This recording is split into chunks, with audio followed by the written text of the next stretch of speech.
بسم اللہ الرحمن الرحیم۔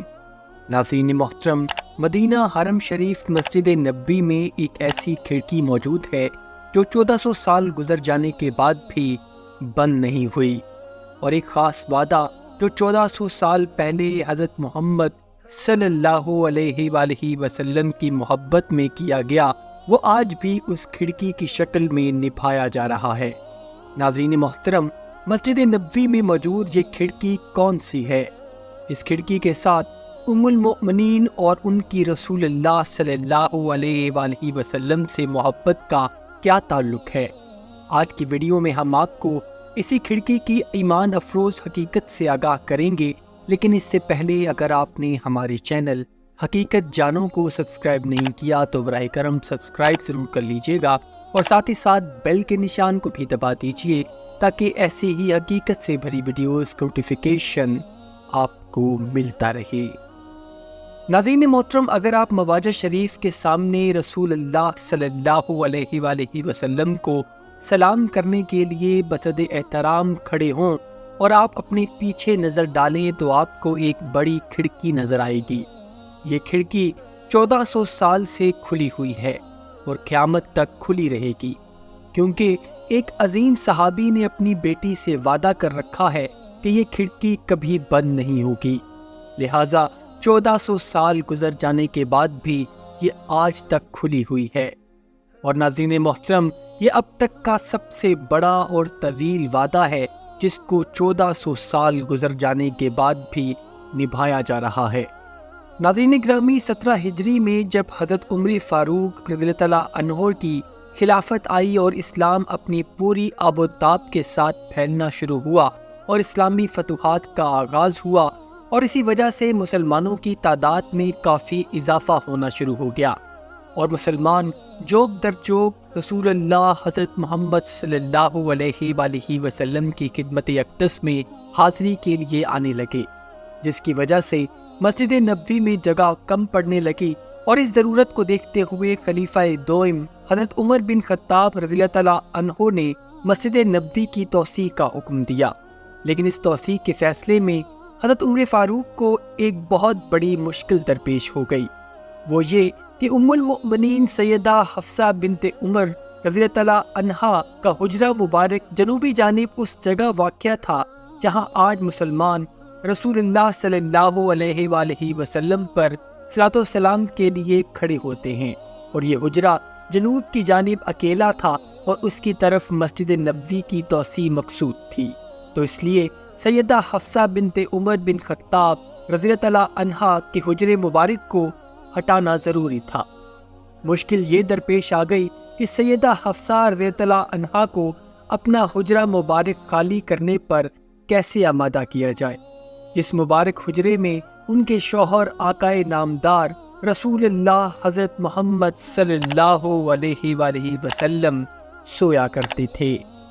تو اسی لیے حضرت عمر بن خطاب رضی اللہ تعالیٰ عنہ خود اپنی بیٹی کے پاس یہ گزارش لے کر آئے کہ وہ اپنے حجرے کو خالی کر دیں تاکہ مسجد کی توسیع کی جا سکے۔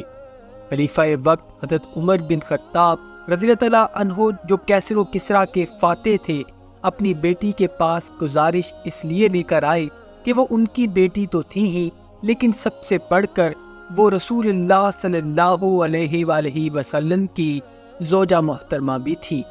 لہٰذا اس رشتے کی تعظیم بھی حضرت عمر فاروق رضی اللہ عنہ پر لازم تھی، جو انہوں نے بھرپور طریقے سے نبھائی۔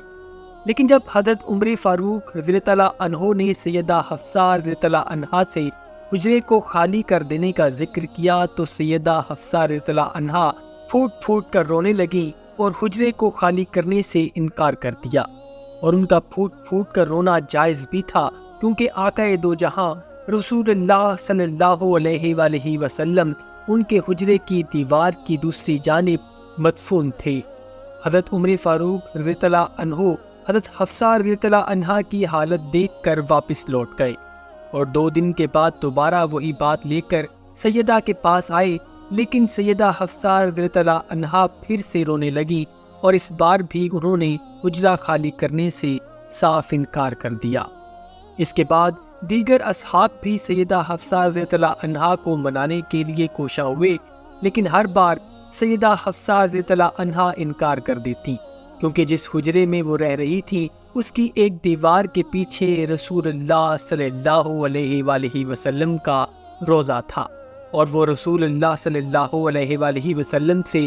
دوری برداشت نہیں کر سکتی تھی۔ اس کے بعد حضرت عائشہ صدیقہ رضی اللہ عنہا اور دیگر بڑی عمر کی خواتین نے مداخلت کی، اور سیدہ حفصہ سلام اللہ علیہ کو منانے کی کوشش کی گئی، اور پھر وہ ایک بڑی شرط کے عوض راضی ہوئی، اور وہ شرط یہ تھی کہ ان کی رہائش گاہ سے ایک کھڑکی کھول دی جائے جہاں سے وہ اپنے محبوب شوہر آقا دو جہاں حضرت محمد صلی اللہ علیہ وآلہ وسلم کی قبر مبارک کو دیکھ سکیں، اور وہ کبھی بھی بند نہیں ہوگی۔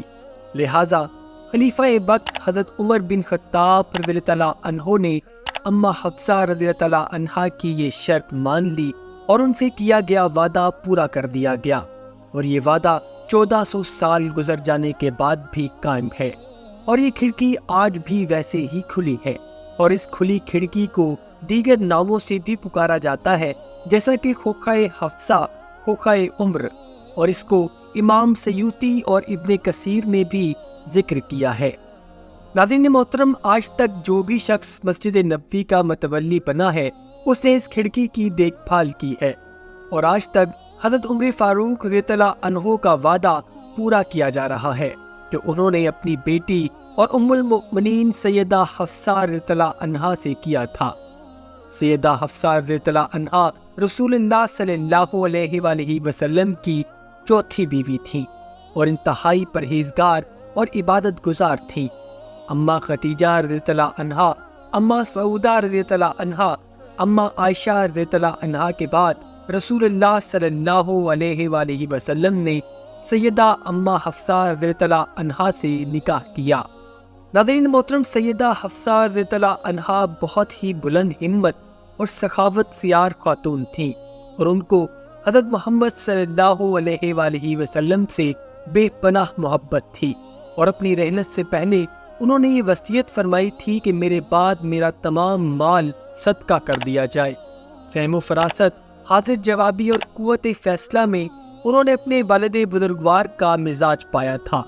اور سیدہ اماں حفصہ رضی اللہ عنہا ہی وہ خاتون ہیں جن کو رسول اللہ صلی اللہ علیہ وآلہ وسلم نے وہ راز بتایا کہ میرے بعد خلیفہ حضرت ابو بکر صدیق اور ان کے بعد حضرت عمر بن خطاب ہوں گے، اور جب آپ کا وصال ہوا تو اس وقت بھی آپ روزے سے تھیں۔